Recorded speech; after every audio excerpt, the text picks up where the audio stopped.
President Ruto early Friday morning met U.S. Senator Chris Coons alongside U.S. Ambassador to Kenya Meg Whitman, who Raila threatened to order her recall from White House after she claimed that 2022 elections was free and fair. She termed the election as the most vibrant election ever held in modern Africa. On his post that President Ruto posted on his Facebook page went wide of Raila's expectation, and this is what he wrote. Kenya is keen on enhancing its relations with the United States to expand trade and investment opportunities for citizens of both nations. This mutually beneficial partnership will extend to climate change mitigation efforts and environmental conservation. At Statehouse, Nairobi, held talks with U.S. Senator Chris Coons, who appreciated Kenya as one of the most vibrant democracies in the world. Also discussed global security issues, climate change, and the progressive path of devolution in Kenya. Ambassador Meg Whitman and Foreign Cabinet Secretary Alfred Mutua were present.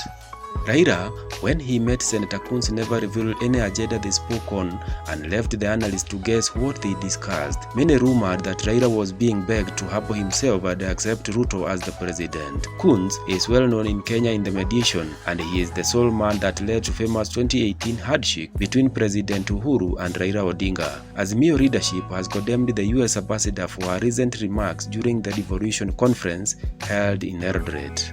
You know, I was part of the high-level panel for the first Financing for Development conference that happened in Monterrey. And I was part of the panel that Kofi Annan put together. And in that report of the high panel, that was an advisory panel to the conference, we proposed a carbon tax already then. That was 2001. Because we know that obviously if you have the pricing of carbon right and you have a tax on carbon, so you have a universal instrument, as you are saying, President. And you could finance the transition also with, because, and it has all the economic sense, yes? Because you will be paying for the externalities and the bad externalities that you are producing. It has not been possible to do this for 20 or more years that this has been in the discussion, and I think that it's time that we sit seriously. And the IMF has been, voicing the carbon tax more forcefully in the last days, but it's true that an international source of financing is a necessary, probably, instrument to be able to face the challenges that we have going forward. So the question also is, do we have the international financial system needed really to face the global shocks in a more effective and efficient way for all of us? So one good thing that happened during COVID is that the SDRs were issued. There was an emission of SDRs. That is one of the few instruments that we have at hand, and that has to be welcomed. But we know that the SDRs are distributed according to the quotas of the countries in the International Monetary Fund. So from the $650 billion that were issued in FDRs, Africa received 33 billion. So a continent of 1.2 billion people received $33 billion in SDRs. Germany, with 83 million people, received the same. So there is something in the initial inbuilding of the system that didn't consider the situation that we are living through today, because the system was thought in a different moment.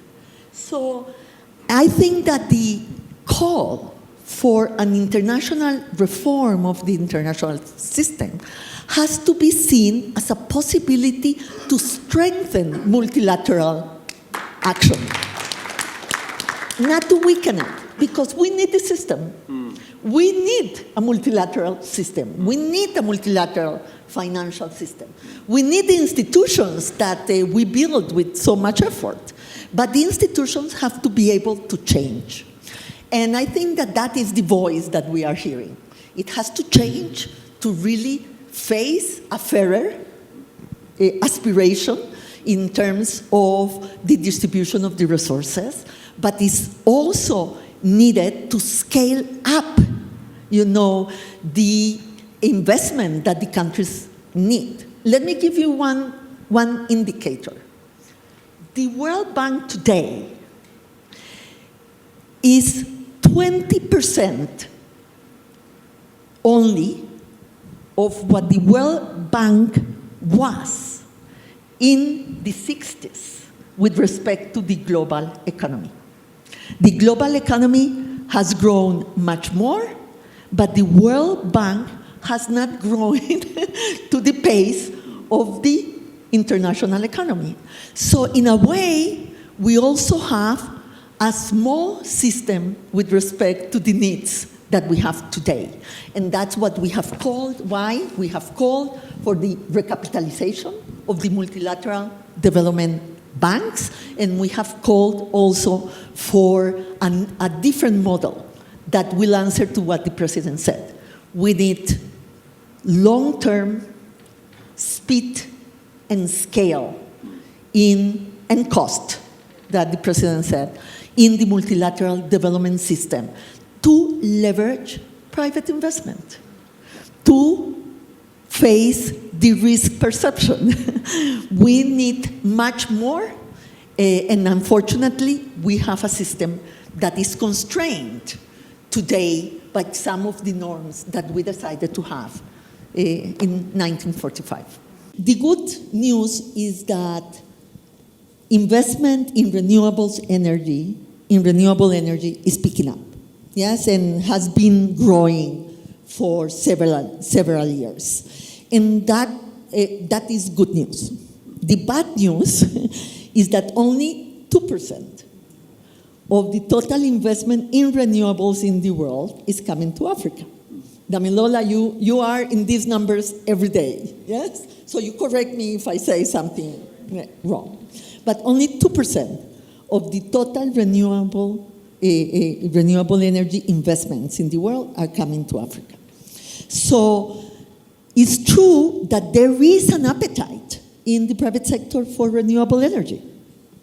The problem is that the investments are happening only in certain countries, and many countries are being left behind of that investment. So the question is, how do we make two things at the same time? How, like the president said, do we scale up investment, especially in the energy transition that is key for the climate change goals, especially in the developing countries, because we won't get to the targets set in Paris unless that happens in the developing world. And second is how we not only scale up that investment, but we make it happen at a sustainable cost and path for the countries. What we have done in our investment report is to show that the most effective and cost-effective way to do that is with the combination of private investment with multilateral banks and government policy intervention.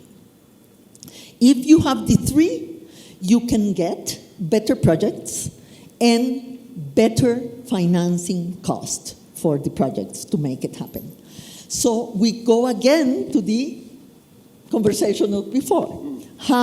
What are the instruments that the multilateral development banks can put forward to leverage private investment, de-risk investment in renewable energy in our countries, and make it happen not only with debt, but also with equity and with investment in our countries, because we know that debt has also a limit to which it can get. So we need it to leverage private investment. We cannot get this scale only with multilateral development banks' money. We need the private sector to be part of the equation. And we need the policy frameworks in the countries to make it possible and to have the right models for the renewable energy investment to happen.